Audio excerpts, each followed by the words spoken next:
mau melakukan sesuatu butuh apa namanya kerjasama tim. Iya. Tim yang pertama saya akan Akan rekrut. cari itu akan Iya. rekrut itu kawan-kawan saya yang dulu pernah satu tim. Satu tim. Iya, Atau gitu. pernah jadi aktivis sama-sama gitu ya?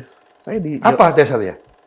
ya karena kan minimal nilainya udah sama lah. Nilainya sama. Nilainya sama, solidaritas sih. Solidaritas yang ya paling penting. sama. Solidaritas yang penting. Bukan karena keponakan atau karena anak, Enggak bukan sih, ya, bukan enggak ya. sih. Bukan karena pernah dipacari dulu, Ya. enggak benar ya. Enggak sih. Memang harus diperhatikan UMKM lah, udah pasti itu sih. Iya, itu Nomor ya. satu sih, koperasi UMKM udah itu aja. Nah. Kalau mau balik ke situ. Lalu Karena itu kuncinya UMKM. apa sama koperasi. upayanya? Ya harus jadi fasilitator sih. Jadi fasilitator. Karena UMKM itu kan dia nggak bankable, kayak gitu, segala macam.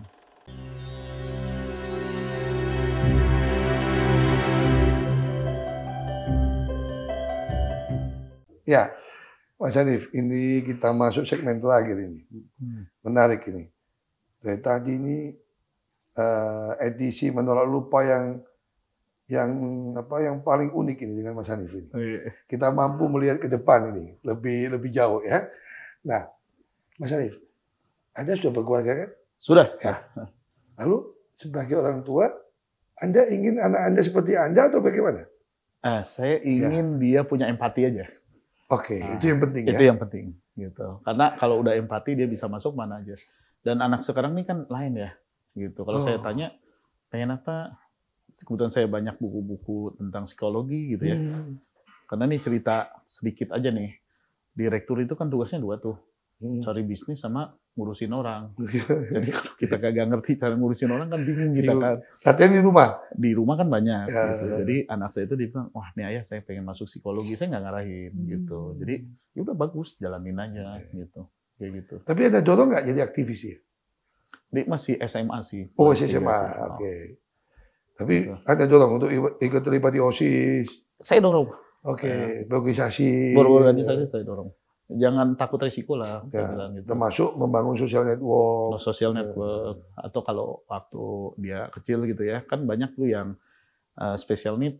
Oke. Saya wajibkan mereka itu ya dampingin lah teman-teman special need lah. Punya perhatian. Ya, karena saya yakin tuh berawal dari empati itu sih. Ya, gitu. karena kadang-kadang saya orang tua kan takut anaknya cuma main gadget, Nggak sih. ya, nggak punya social view Iya, ya, iya. nggak punya social concern. Nggak apa-apa sih orang main gadget tuh. Nggak apa-apa. Saya Tapi bayarin jangan juga. kehilangan itu ya. Cuman di sekolah lu harus Benar. berani Benar. lah gitu, harus berani. Memang saya juga kaget. Ternyata saya sempat ketakutan itu, tapi ternyata saya baru tahu ketika dia main game itu bersosialisasi. Iya, berorganisasi juga dia. Cuma kan kita jadul, Mas. Iya. Kita anggap main kelereng sosialisasi itu. Ininya aja.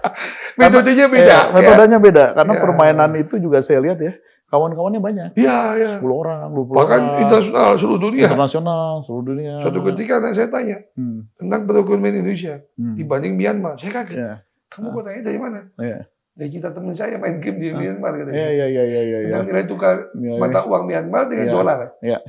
Lalu dibandingkan rupiah dengan dolar. Iya. Saya kaget. Iya. Kita bisa diskusi ekonomi dari main game ini. Iya, dunianya beda lah. Dunianya beda. Dunia beda, ya. Dunia beda. Tapi kita harus optimis bahwa generasi anak kita ini semua masih bisa ya. Harus.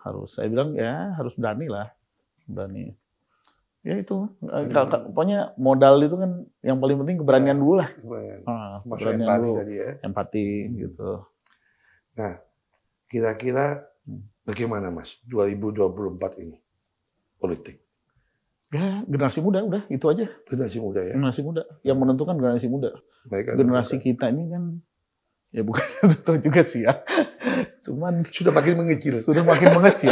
Jadi voting suaranya kan gitu. Iya kan? Gitu voting suara di bawah 40 ini. 44% itu ternyata mulai kita kan udah mendekati 50, over 50 kita kan gitu kan.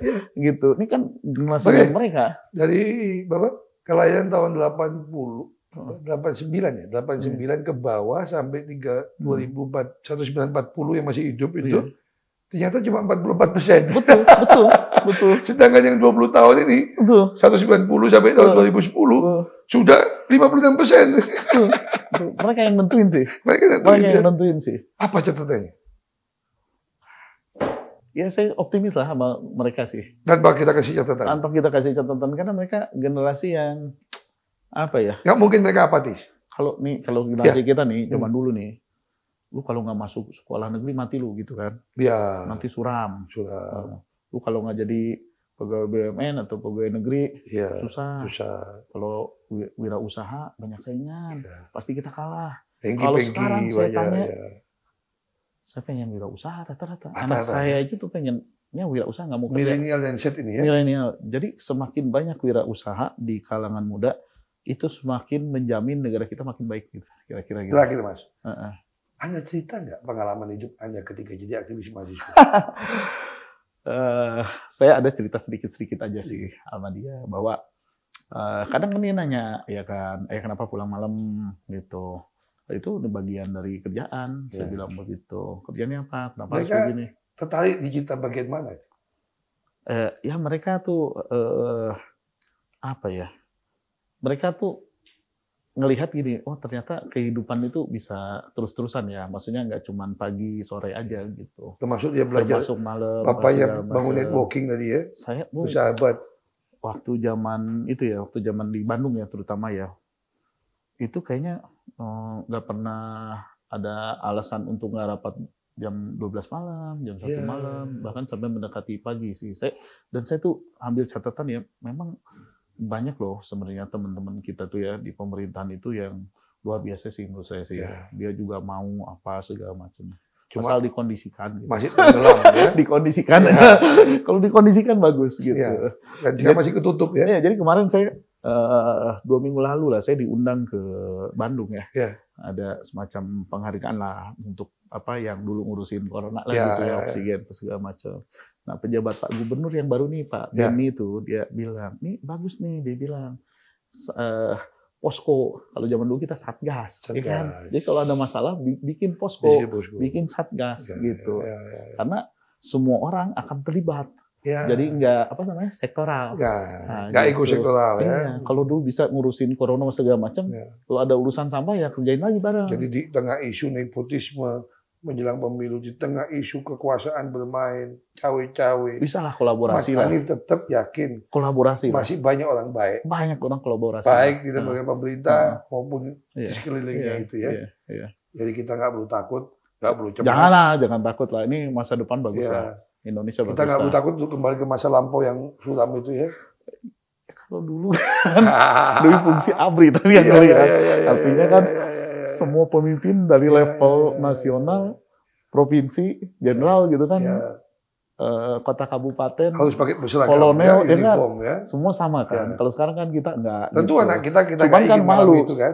Kan cuman dulu malu lah kita sekarang kalau ternyata pemimpin sipil kita malah kurang berhasil gitu. Dan kita nggak ingin kan anak kita nggak ingin itu gitu. Kalau sekarang kan udah terbuka lebar, jadi kompetisi yang pemimpin. fair, mereka bisa meritokrasi ya, tanpa harus takut kalah. Ditanya bapaknya siapa? Betul nggak? Nggak takut ditanya pamannya siapa, kakeknya siapa. Tapi mereka dihargai karena kemampuan mereka, betul. Potensi mereka. Dan penghargaan yang diberikan pun berdasarkan prestasi mereka. Betul. Ya kan? Betul. Ini penting sekali. Sobat Forum sekalian, menolak lupa kali ini dengan Mas Hanif Matik, kita bisa menarik pelajaran yang menarik. Di akhir kita dengan optimisme menjalani kehidupan Indonesia ke depan, bahwa tetap ada harapan. Bahwa kita harus tetap memegang teguh nilai-nilai, keyakinan kita yang positif, termasuk jangan lupa perkawanan. Tapi kita hindari yang namanya nepotisme, korupsi, dan kolusi. Tidak ada alasan, itu tuntutan zaman. Kita tetap bisa jaga nilai-nilai itu. Termasuk nilai-nilai demokrasi yang kita perjuangkan dulu ketika reformasi 98. Semoga hidup kita dan anak cucu kita nanti tetap sesuai dengan semangat kita dulu. Dengan demokrasi yang tegak, penghargaan pada human right, asasi manusia, anti KKN, membuat negara ini maju dan rakyat kita sejahtera. Terima kasih Sobat Forum, sampai kembali di acara Menolak Lupa berikutnya. Thank